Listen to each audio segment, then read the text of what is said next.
Okay, we'll now have Mr. Nitin Sewduth from the NGO Development Practitioners in Network to talk on social integration and education. Are you here, Mr. Nitin? Yeah, you can hear me? Yes. Okay, you may present. Okay.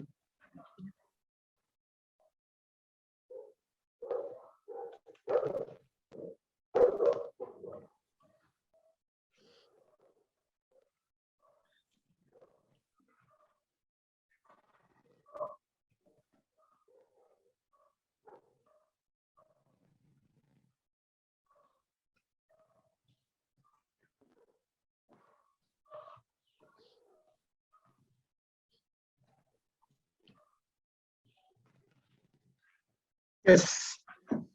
Hello, everyone. First of all, I'd like to put certain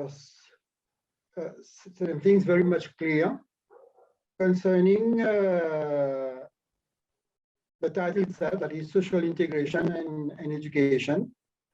You have seen that I've put here understanding the terms and concepts. I don't want to have a sociology class, but nevertheless, I want you to understand that whenever we are referring to social integration, often some people tend to associate social integration with minority groups, with marginal groups, and maybe also for education.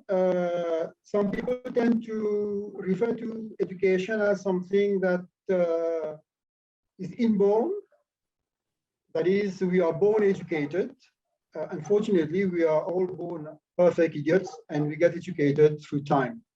So I'll request you to be careful with these terms, social integration and education, because they are terms that need to be well understood, and they are terms that need to be adapted to your own society, to the Mauritian society, to your own context, and so on. Now, concerning this word integration. Yeah. When we talk about integration, you can be integrated in either a group of friends, to your school, to your village, your town. Again, this word integration means you need to be part and parcel, that is, you are fully involved in your group. Whenever you are integrated, you tend to put here, defend, protect, participate willingly. You are an agent of your group. You share fully the values, the ethics, and the action of your group. That is, normally, when you are integrated, the group and you make one. That is, this is the main element to which you belong. That is your group. Well, here, of course, I believe when we are referring to integration, we are more concerned with integration to the Mauritian society. Half of people are integrated to the Mauritian society, which leads me to social integration. Now, you can notice here that I've noted social integration is one of the great concerns of classical sociological theory.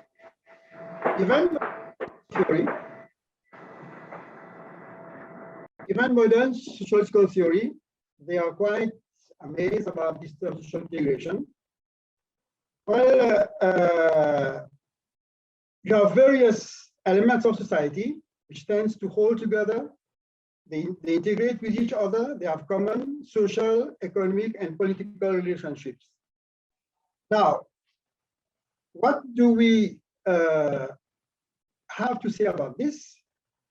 It looks for some, if you are not exposed to these analysis, it looks to be something like a mystery. Often people will tell you, we have it looks like a miracle, that people of different backgrounds, people of different ideologies, different religious groups, they tend to live together. Well, There is nothing.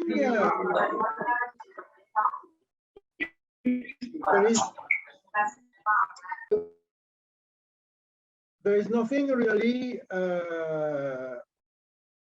mystic or magic concerning social integration. We people, we are able to socially integrate because we share values. And values is what we can define as standard by means of which the ends of action are selected. That is, to put it very simply, it is our behavior. That is our behavior. They are based on certain things, which of course you have learned. And one famous sociologist has Durkheim has termed values as mechanical solidarity. That is, it is like a car. For a car to run, you need a certain mechanical setup, and the car is going to run normally. This is the same thing concerning a society. You have got the values, and these values, they help the society to progress, to function in a normal way. And then the second one is what we call interdependence. You know, we human beings, we are very much dependent on each other. You know, if you a newborn dog, if it is being left alone at birth, the dog will turn out to be a dog. But if you take a newborn baby, you just leave the baby alone, the baby will not turn out to be a human being. So this is what we call interdependence among human beings, and this is also termed as organic solidarity by Durkheim. Now, how do we acquire these values? How do you acquire those things that will help us to become a human being? It is being done through socialization. That is, we are being taught, we are being, whenever we are doing any mistake, we are being corrected.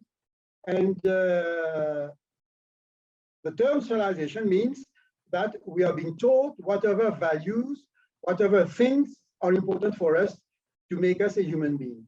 Now, when we are able to understand all these values, we are able to understand all these things that help to make us a human being, and we make these things ours, we call this internalization. That is, we make it ours. Whatever values we are having, whatever things you have been taught, we make it ours, it becomes internalization.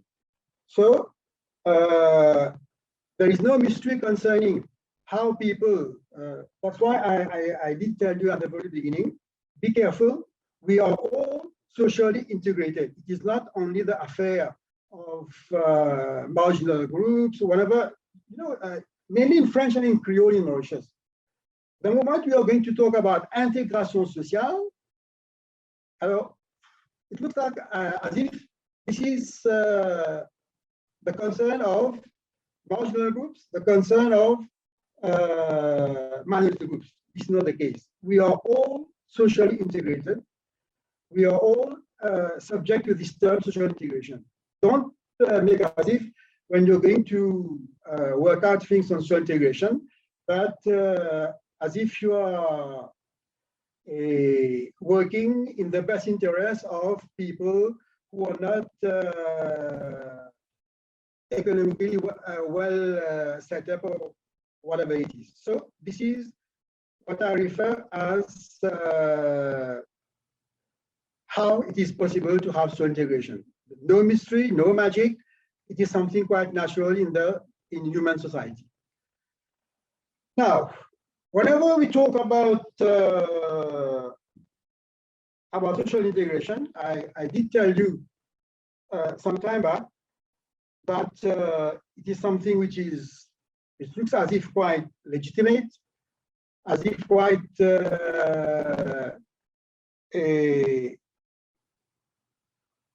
quite normal, right? Which means that with socialization, we are able to know who we are. That is, we get our position in that society, we get our roles in that society, our obligations, then automatically, whenever we are integrated socially, it is going to lead us to the setting up of a social system, or social system. An example of social system can be a university, can be the state, can be the church, right? Normally, a social system can be defined as any collection of interrelated parts, objects, things, or organisms. That is, for example, for a university to be there, you need to have lecturers, you need to have students, you need to have administrators, you need to have a syllabus. So there are certain things which need to be there to have to have a university. So whenever we talk about social system, it can be anything. It can be education, it can be politics, it can be economic. So economics, social system, they're going to come to emerge whenever we are going to have social integration. Automatically, with social integration, it is not necessarily always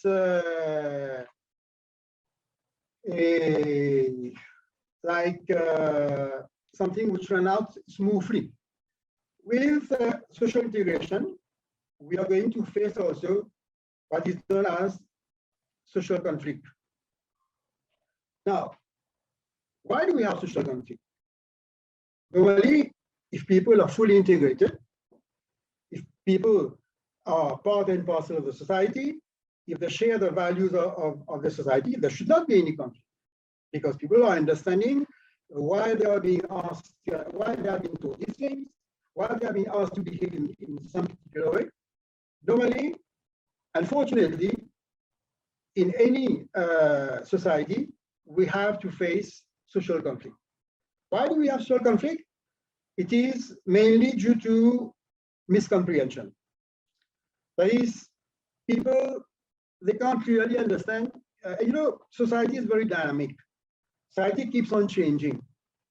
And normally when we refer to modern societies, we talk about the global world, global society, which means that we are not as if limited to our own periphery.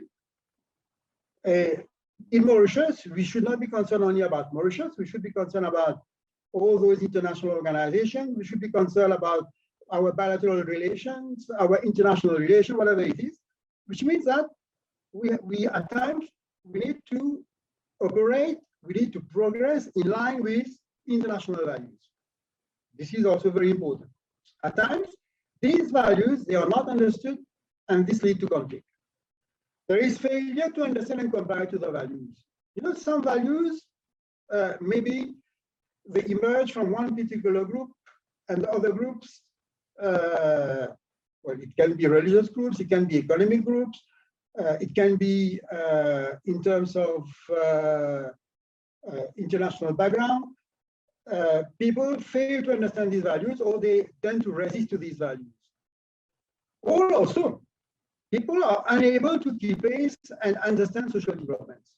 For example, it is quite difficult for some men, for example, to understand that there have been improvements in the status of women.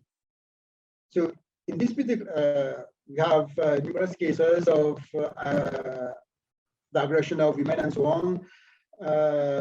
So which means that all these, they are there just because people fail to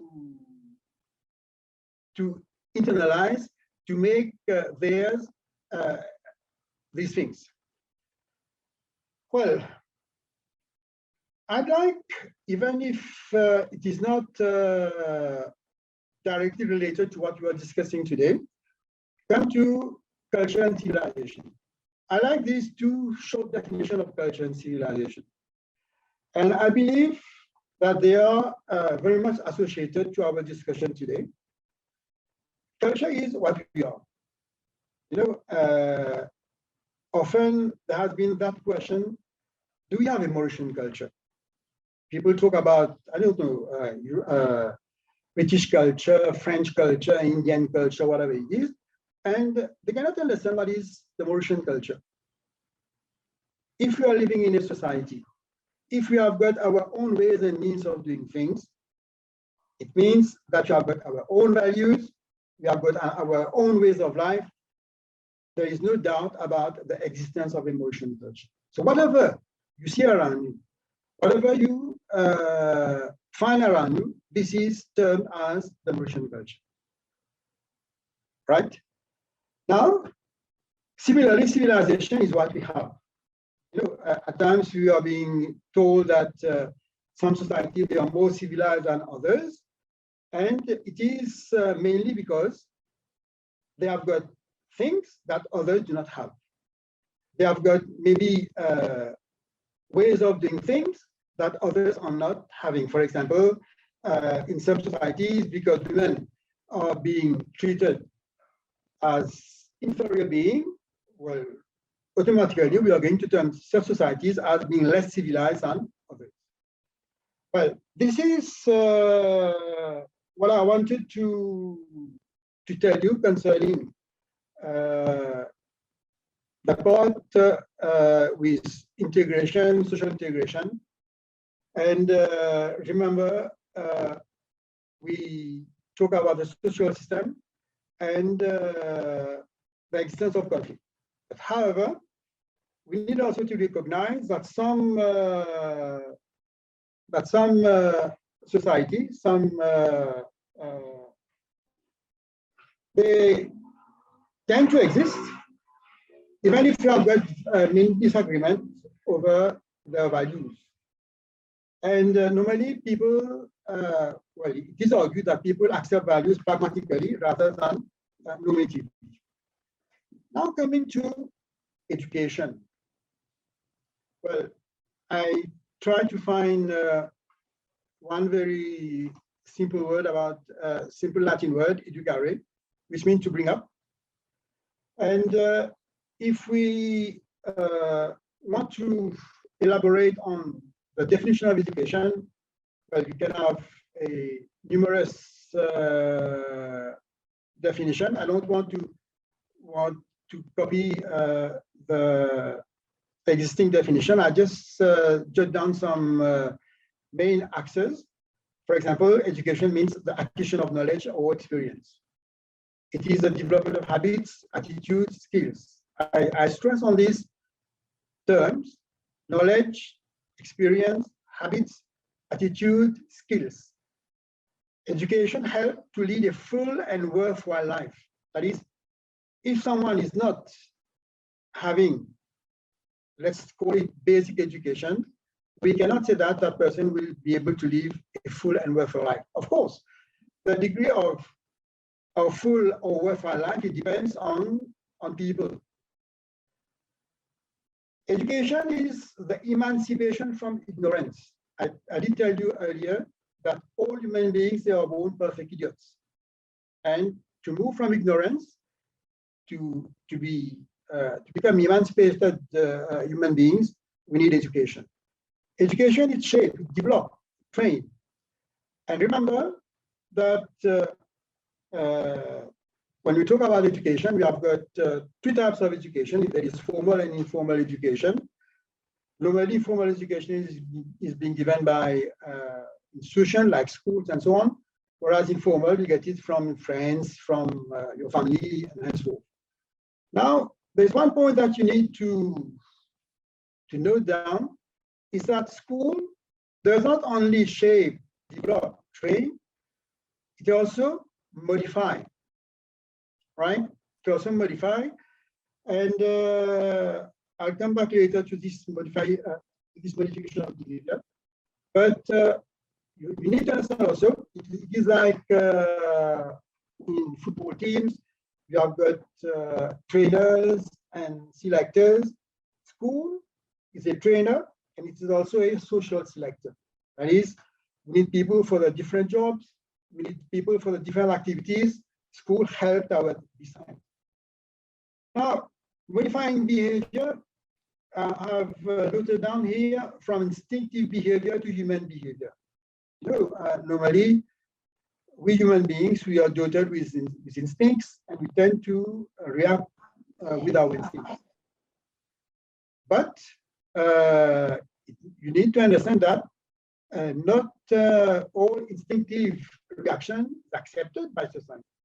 So school helps us to modify our behavior to move from instinctive to human behavior. And now often, it may come also that concerning modification of behavior, some children coming from certain family backgrounds, from certain families, they may have certain ways of doing things which are not really accepted by all walks of life. For example, school will help to modify certain behavior, which is considered wrong, inappropriate. School will tend to modify this behavior. For example, if someone is having a vocabulary which is not accepted by the whole of society, the school is there to tell that student, no, these words should not be used in public and henceforth. Anything that is considered inappropriate, school will be there to modify this particular behavior. Now,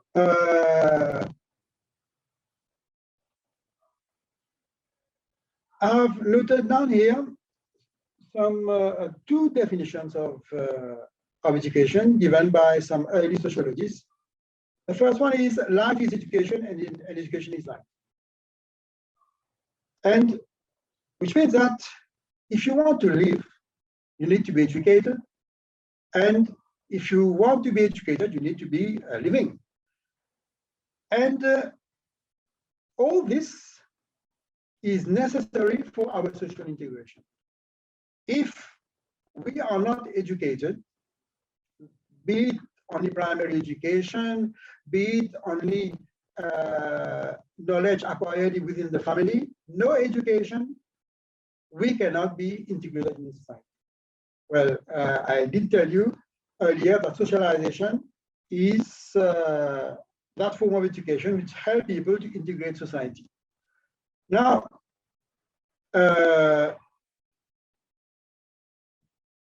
another definition is education is the transmission of life by the living to the living. Well, by life, I mean the values that are necessary for a person to become a fully integrated human being. If you want to live in a society, you need to acquire the values that are necessary to be able to be integrated in that particular society. Now, who are those who are going to give you these values? Who are those who are going to transmit these values? These human beings like yourself. So that's why I like this definition. Education is the transmission of life by the living to the living.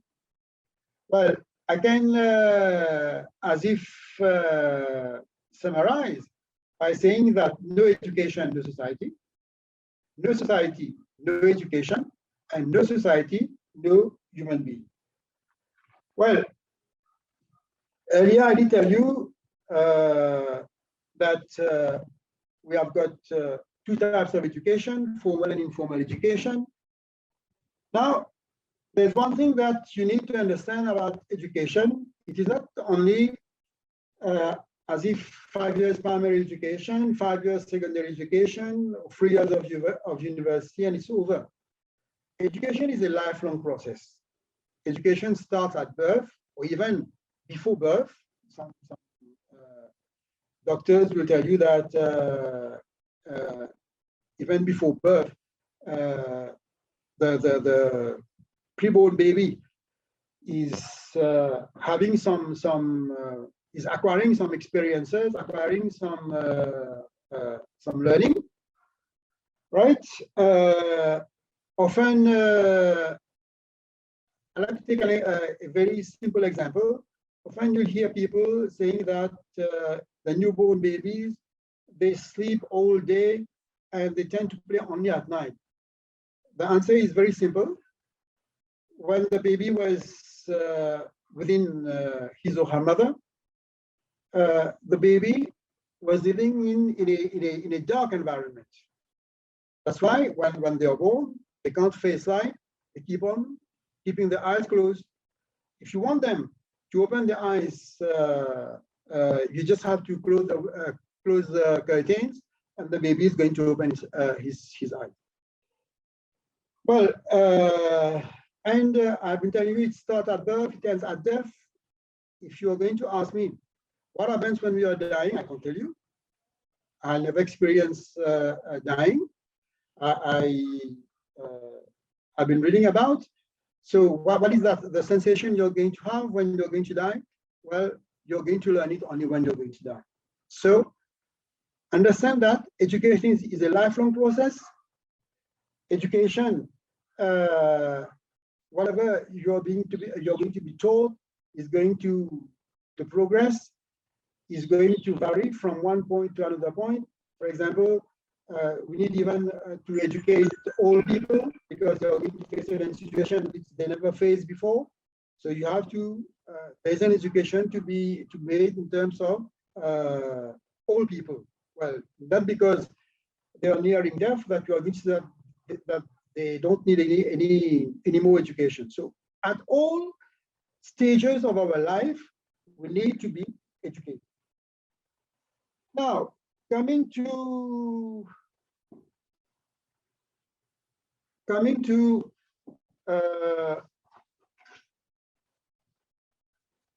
innovation culture, I'd like to talk a bit about this. Whenever you are being requested, you are being invited to innovate. For me, innovate means create.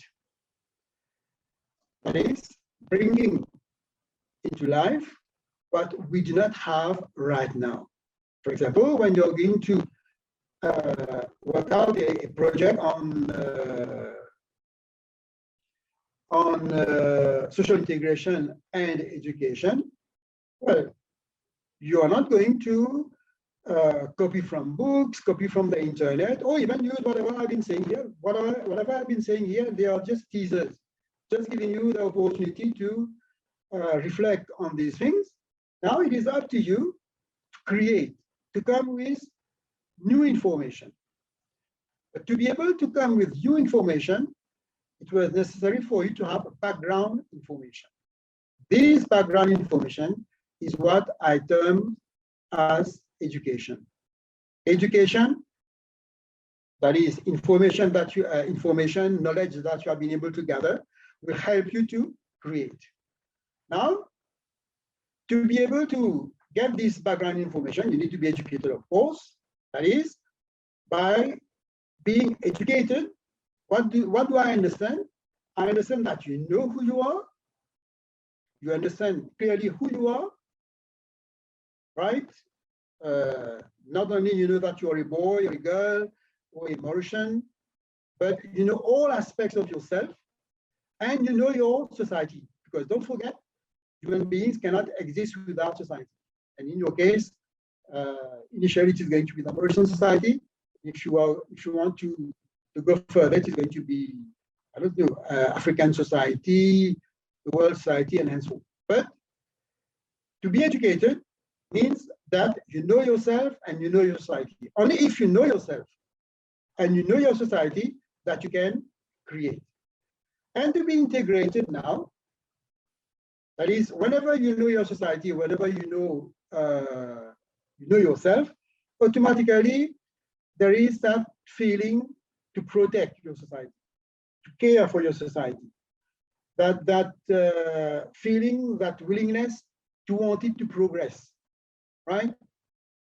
If people are not educated, if people do not know themselves, they do not know their surroundings, of course, they tend to be hostile to their society, they tend to be hostile to their own environment. Well, here, it is a matter, it is a concern of whether you're really educated, whether you're really integrated, and only then you'll be able to develop what is known as innovation culture, because this is one step ahead. So that's what I wanted to to give us information to you. I hope that I've been able to help in some way. Now, if there is any question, I'll be willing to answer. Thank you very much, Mr. Sewduth. So Yes. let's wait if we have any question from the audience.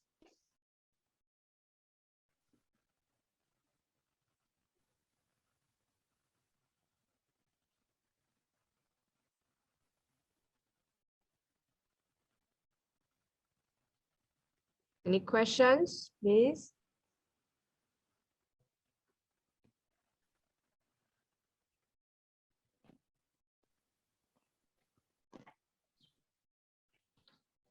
Okay, we have got a question from Mrs. Avila. Yeah. Can you give some more precision about the project expectation? Is it related to the topic you want to ask for the topic? Yes, okay. Can I have the question again? Can you please give some more precision about the project expectation that is in relation to the topic, social integration and education? Yeah, I understand that. If you can give them some examples, like, that's why what I did say at the end, yes, I'll bring it back to you.